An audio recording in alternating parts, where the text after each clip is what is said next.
வணக்கம். ஆகாஷ்வாணி புதுச்சேரி செய்தி சுருக்கம் வாசிப்பவர் செங்கேனி பழனி.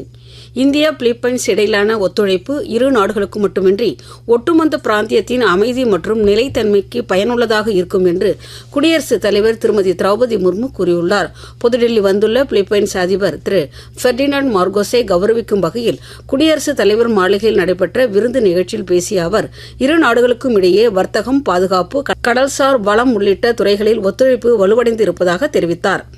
பெங்களூருவில் அமைக்கப்பட்டுள்ள புதுமை கண்டுபிடிப்புகளான ஆராய்ச்சி பூங்கா இந்தியாவின் வளர்ச்சி பாதையில் முக்கிய அம்சமாக திகழும் என்று மத்திய மின்னணு மற்றும் தகவல் தொழில்நுட்பத்துறை அமைச்சர் திரு அஸ்வினி வைஷ்ணவ் தெரிவித்துள்ளார். பெங்களூருவில் நேற்று நடைபெற்ற இந்த மையத்தின் தொடக்க விழாவில் பேசிய அவர், கதி சக்தி விஸ்வ வித்யாலயா தனியார் ஆராய்ச்சி நிறுவனத்துடன் இணைந்து இந்த மையத்தை ஏற்படுத்தி இருப்பதாக கூறினார்.